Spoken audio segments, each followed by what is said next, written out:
The USA feels like it's broken. You may point fingers at immigrants, politics, or even guns, but beneath the propaganda, there is a deeper story unfolding. While millions of Americans are forced to choose between feeding their children or paying their electricity bill, a small gang of billionaires have rigged the economy to serve themselves. And while the left and right fight over nonsense, the rich keep getting richer. That's the smile of a man who's pocketed $3.4 billion as president. Just check these numbers. As of 2024, the top 1% held approximately 31% of total US wealth, up from 23% in 1989. Whereas the bottom 50% share of wealth declined from 3.5% in 1989 to just 2.8% today. The richest 19 Americans, which include people like Elon Musk, Jeff Bezos, Bill Gates, and Warren Buffett, hold 1.8% of total wealth in the USA, which is about $2.6 trillion. Even through the COVID pandemic, while millions suffered, the number of US billionaires from 2021 to 2024 jumped by 45%. The federal minimum wage has stayed at $7.25 since 2009. Inflation has grown 50% since then. America was founded on a bold promise that anyone, no matter their background, could rise, succeed, and build a better future. But today, that promise feels broken and further out of reach than ever. But it wasn't always like this. Social mobility was once basically guaranteed in the USA. Back in the good old days, the average house price was twice that of the average annual income. Now house prices are 6 times higher on average. Trump has promised to bring back this golden age. But guess what? They lied. Inequality is eroding the very foundation of America, turning the once promised American dream into a fading illusion. How did it get this bad? And how is Trump fanning the flames even further? The post-war era of the United States is often thought of as a golden age. The US emerged as the world's strongest industrial power, its infrastructure intact while much of Europe and Asia were rebuilding. The economy grew rapidly, doubling in size in just 2 decades. For the first time in history, the middle class became the majority. By the 1960s, 60% of Americans were considered middle class, up from just 30% pre-war.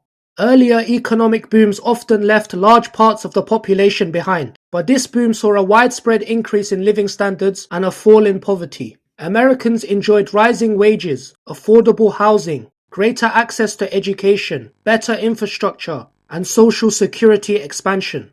But nothing good lasts forever. By the 1970s, things began to change. A painful combination of high inflation, high unemployment, and slow economic growth meant people lost confidence in big government managing the economy effectively. In the 1980s, a powerful new idea took hold: Neoliberalism. The promise? Economic growth driven by the unstoppable force of free markets, not government control. The plan was clear: slash taxes, cut regulations, privatize state-owned enterprises, and let the free market run wild. Politicians like Ronald Reagan promised that wealth would trickle down to the rest of us. The top income tax rate was 70% in 1980. By 1988, it was slashed to just 28%. Trade barriers were reduced, markets were unleashed from regulation, and globalization became the unstoppable new force reshaping the world. For a while, the idea seemed to work. Over 16 million jobs were created during the 1980s boom. Inflation fell dramatically from nearly 14% in 1980 to about 4% by 1984. From 1980 to 2024, US GDP has more than tripled. Unemployment has stayed relatively low, and the stock market grew by more than 4,000%. On paper, everything was fine, but there was a problem. For the first time in nearly a century, inequality began to rise, and it has never stopped rising since. Economic growth no longer translated into a better life for everyday Americans. From the 1940s to the late 70s, the bottom 90% of earners saw real, meaningful income growth. But after that, stagnation. So where did all the new wealth go? Straight to the top, to the 1%. The richest 1% saw their fortunes explode, while the middle class, the very backbone of America, began to disappear. Since the 1980s, America has hollowed out its middle class. The economy transformed into a fragile hourglass, bloated at the top, swelling at the bottom, and dangerously thin in the middle. America was once hailed as the land of the free, the land of opportunity. But today, that promise feels like a distant memory, fading into myth rather than reality. This inequality crisis hasn't gone unnoticed. Even some of the wealthy have started to sound the alarm. Ray Dalio, billionaire hedge fund manager, has warned that rising inequality is pushing America towards autocracy. He argues that when people feel left behind and ignored, they turn to strongmen. And that's exactly what makes figures like Donald Trump so appealing. After all, Trump did promise to make America affordable again. Music to the ears of desperate Americans. But Trump doesn't fight inequality. He exploits the pain it causes, turning working class despair into political ammunition. Instead of addressing inequality through policies like taxation, healthcare, or education reform, Trump offers scapegoats and distractions like immigrants or the media. Though Trump claims to champion the working class, his policies like the Big Beautiful Bill mainly enrich the wealthy. He has also dismantled workers' rights and slashed social programs like Medicaid and SNAP, leaving millions more exposed, widening America's growing inequality gap. His tariffs fueled inflation, hitting lower-income households hardest, since they spend a much larger share of their income on essentials like food and gas. Industries like farming, hit hard by retaliatory tariffs and supply chain disruptions, face soaring bankruptcy. Meanwhile, Trump appears to be abusing his position to amass personal wealth through shady meme coins, questionable real estate deals, and opaque financial schemes. Some Democrats are even warning that foreign governments may be quietly funneling money to Trump through anonymous cryptocurrency purchases, buying influence in exchange for favorable policies. So much for being a man of the people. Inequality doesn't just break the economy, it breaks democracy. In 2024, inequality ranked as the second most urgent issue facing the nation, and yet nothing changes. Why? Because the people who rigged the system aren't the ones feeling the consequences. They are the ones funding the politicians responsible. Inequality isn't just about money, it's about power, political power. Who shapes the rules and who gets left behind?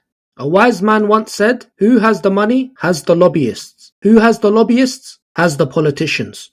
Just look at Trump's inauguration, a political spectacle, attended not only by world leaders, but also by elites like Jeff Bezos, Mark Zuckerberg, and Tim Cook. They weren't there for the show. They came for access, for influence.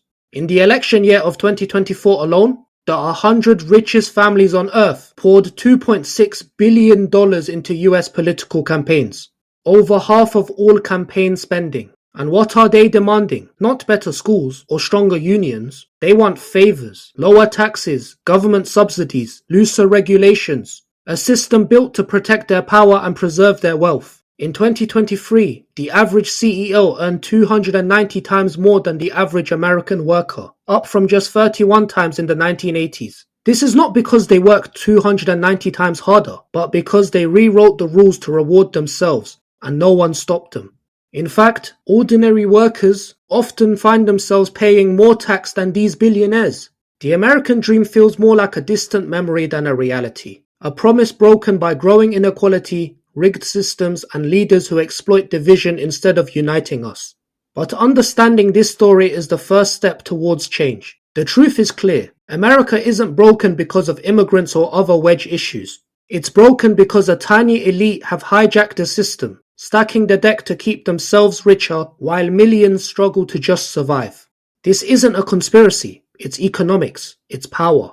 So what's next? Will Americans stay silent as the 1% control more wealth and influence than ever before? Or will Americans stop voting for buffoons like Trump and start demanding real change? From fair taxes and social security, to stronger workers' rights, to ending this cycle of political corruption. The fight for America's future starts now. Thank you very much for watching. We really hope you enjoyed this video. Don't forget to like and subscribe, and we shall see you again soon.